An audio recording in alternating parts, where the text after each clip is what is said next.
Halo, selamat siang. Perkenalkan, kami dari mahasiswa arsitektur Institut Teknologi Nasional Bandung atau ITENAS.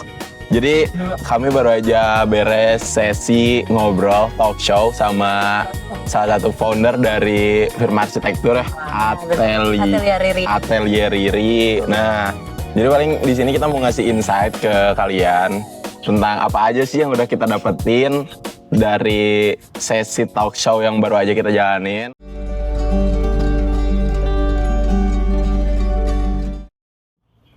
Ya. Mungkin dari siapa dulu nih yang mau ngasih pendapat? Kena sebelah kanan ya. Dari saya. Dari sebelah kanan dulu. Sebenarnya tadi ini tuh lagi ada di acara IAW ya. Kebetulan banget kita ngundangnya founder Atelier Riri. Nah, dari tadi pembahasannya tuh sebenarnya cukup seru juga ya. Seru banget. Seru banget ya. Kita ngelihat kayak perjalanannya tuh bener-bener wow gitu. Apalagi dia bener-bener membangun satu brand itu bener-bener dari nol gitu kan. Menurut kalian tuh gimana sih tadi kayak ngelihatnya takjub gak sih kalau misalnya ngelihat kayak gitu? Jujur, kalau dari aku pribadi ya ngelihatnya Pak Riri, namanya tuh Pak Nofriansyah Yakub ya. Dipanggilnya Pak Riri atau gimana? Pak Riri. Nah, Pak Riri ini tuh ngejawab beberapa plot hole yang ada di hidup aku sekarang nih sebagai mahasiswa arsitektur karena punya beberapa kesamaan. Yang satu dia tuh backgroundnya nol ya soal arsitektur, nggak punya kenalan arsitektur sama sekali. Tadi dikasih tahu nggak ada saudara, nggak ada teman, dan itu tuh sama lah kemiripan sama aku sekarang yang benar-benar out of nowhere tiba-tiba aku masuk jurusan arsi aja. Terus setelahnya ada mirip lagi dia suka sama media nih. Kebetulan aku juga sama suka sama media. Jadi even kepikirannya setelah lulus tuh nggak bakal jadi arsitek. Maunya masuk ke media. Cuman setelah ngelihat tadi perjalanannya kayak gitu, even dia udah masuk ke media, terus berapa tahun di sana, tetap akhirnya bikin firma sendiri tuh jadi kayak mikirnya, oh, mau gimana pun perjalanannya, kalau emang udah takdirnya jadi arsitek bisa aja jadi arsitek gitu. Gitu sih kalau dari aku. Jadi jalannya banyak sebenarnya. Yang awalnya kita pikir tuh kita fokus ke arsitek, jalan itu harus itu aja. Sebenarnya dari networking kebetulan kayak dia aku takjubnya tuh dia nggak kayak mencoba berani untuk mempunyai relasi dengan orang lain kayak gitu ya. Jadi berbeda takjub juga. Jadi gimana tuh menurut kamu? Kok kamu kayak gempor gitu sih? Biasa aja. Kita juga dari teman-teman mahasiswa juga dapat penjelasan sedikitnya tentang decision untuk navigasi gitu untuk menjadi arsitek itu kayak gimana sih. Kebetulan juga si Paririnya juga kan dari perintis lah bisa dilihat. Nggak punya koneksi dari arsitek kemanapun. Terus yang akhirnya dia mencoba untuk memberanikan diri mencari mentor. Benar. Itu awal mula dari mungkin Atelier Riri gitu. Dari survive-nya kan keren banget ya. Awal dari survival modenya. Terus tadi dengar juga sempat buat si Atelier Riri ini tuh arsitek pertamanya itu dari ITENAS kan? Itu salah satu out of mind saya untuk cari arsitek itu dari ITENAS. Karena karena arsitek saya dari ITENAS dan saya tahu kualitas. Nah itu tuh yang jadi salah satu pride juga dan motivasi juga buat kita ya, khususnya teman-teman mahasiswa dari Prodi Arsitektur ITENAS karena even Pak Ririnya sendiri itu bilang kalau mahasiswa arsitektur di ITENAS tuh jadi salah satu kriteria gimana arsitek yang bakal masuk di firma tersebut gitu. Karena patokannya tuh dari ITENAS gitu. Jadi kita makin punya percaya diri, makin punya kepedean yang lebih tinggi lah buat nanti menempuh jalan setelah lulus kayak gitu sih kalau dari aku. Oke, terus tadi juga topiknya benar-benar relate banget sama kita ya, kayak arsitektur di era baru. Apalagi kita untuk Gen Z nih ya, yang kadang plan gitu, kadang mikir A, taunya dijalanin B gitu kan. Itu tuh jujur menjadi motivasi bagi kita gitu. Apalagi kita ngikutin tren banget kan orangnya. Dengan ngelihat Pak Riri tadi memaparkan satu topik itu benar-benar ngebuka kita untuk tahu nih jalan akses kita bisa dilewatin lewat apa gitu kan. Gak cuman dalam satu hal, tapi itu yang bikin kita lebih banyak survive dan explore. Itu sih lebih kayak gitu. Gimana sih? Terus aku dengarnya ya konklusi itu kayak kesimpulan dari pembicaraannya itu salah satunya adalah jangan terlalu takut, kalian tuh harus pede apalagi di masa sekarang yang media sosial itu tuh merajalela lah, udah kayak hidup kita gitu media sosial itu. Apalagi dulu waktu zamannya Pak Riri masih ngerintis itu tuh orang yang berkecimpung di media sosial tuh dikit banget dan pasti diceng-cengin gitu kan. Jadi mending buat sekarang nih jangan terus nutup diri lah, mending kita show off gitu, even nanti diomongin sama teman atau diceng-cengin, tapi kan kita juga punya diobrolin sama arsitek-arsitek atau atasan-atasan yang ngelihat kita gitu. Jadi selain diobrolin sama teman ya diobrolin sama mereka juga. Jadi ya ngapain malu gitu. Dan mulai sekarang niatnya sih mau upload konten sehari sekali ya tentang arsitek ya. Insya Allah lah. konsisten. Tadi juga materi bagus banget ya tentang branding. Iya, tentang branding. Pak Riri juga mulai dari nge-branding pas awal-awal Twitter baru muncul.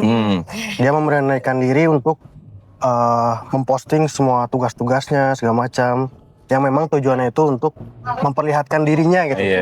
Bahwa dia tuh sedang belajar gitu kan. Terus pindah ke Instagram, lalu naik. Itu juga bagus sih buat gambaran kita ya kan, mahasiswa arsitektur. Benar-benar kayak apa sih namanya tuh gambaran. Kalau misalnya lewat platform aja kita bisa sukses seperti itu.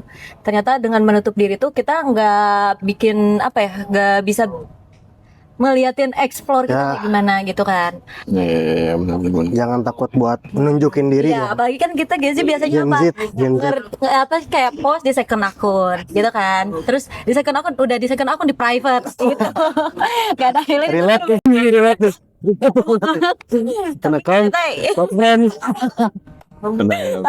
Tapi itu dia yang bikin ternyata itu loh yang salah dalam mengelola platform itu tuh gitu kan. Ternyata penting juga loh hal itu yang kita kira itu cuma iseng-iseng aja, ternyata itu bisa jadi satu hal yang besar. Bener. Itu yang nggak terpikirkan sih itu ya. Bisa jadi jembatan buat kita biar bisa menjadi lebih sukses lagi. Bisa memperlihatkan diri kita kepada orang lain kan, arsitek-arsitek lain bahwa kita teh belajar gitu. Kita teh lagi berproses gitu. Aku juga kayak pernah dengar dari salah satu arsitek gitu yang bilang kalau klien kita tuh nanti bukan teman-teman arsitek lagi, tapi orang lain selain teman-teman kita di jurusan sekarang. Jadi kalau misalkan kita memperlihatkan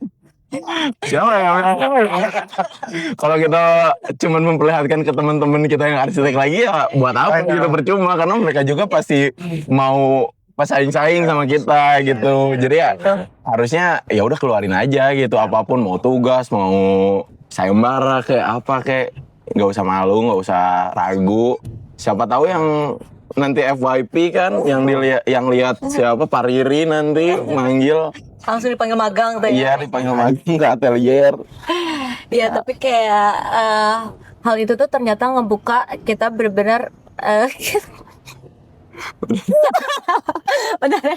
Sebenarnya kayak untuk kita kadang, apalagi sekarang udah lumayan udah menuju semester akhir ya, kadang kita harus mikir, kedepannya kita bakal kemana, ke arah mana, kedepannya kita mau ngambil jalan apa. Yang betul yang Pak Riri tadi sudah sampaikan kan, ternyata dia arsitek tapi lewat suksesnya itu lewat jalur media dulu gitu kan. Itu yang sebenarnya selalu kita pikirin akhir-akhir ini.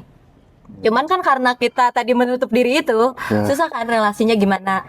Tapi setelah tadi lah pemaparan yang tadi, kayaknya aku pun dari diri aku sendiri pun kadang suka takut gitu kalau misalnya aku belum pede untuk ngeliatin desain aku ke yang lain. Kayak even itu teman-teman aku doang gitu kan. Tapi ternyata sekarang aku udah mulai kayak wah excited gitu, mulai apa-apa terbuka bakal, ya. iya bener, apa-apa aku bakal bener-bener post. Mau kalian katain freak atau apa kan, SG yang sebanyak itu yang udah kayak Karin besok kayak gitu. Sekarang udah mulai terbuka dalam hal itu gitu kan. Kayak jatuhnya itu bener-bener apa ya, ngebantu aku juga untuk pemaparan tadi itu. Balik lagi, jangan malu, jangan nutup diri, karena aku juga punya pengalaman pribadi yang ngerasa bahwa apa ya, desain yang aku bikin tuh mepet SKS dan jelek banget nih.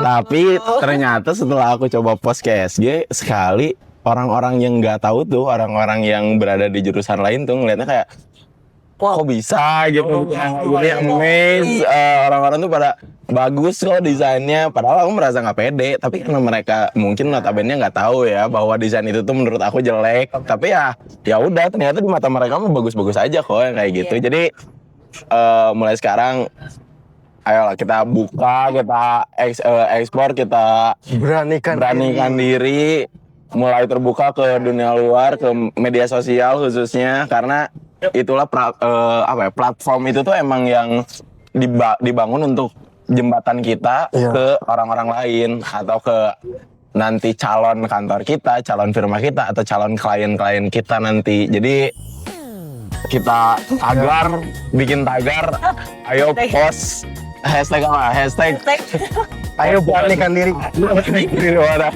Oke, bikin tagar ayo beranikan diri. Hashtag arsitektur Iteras. Oke. Biar lebih meluas arsitektur nasional.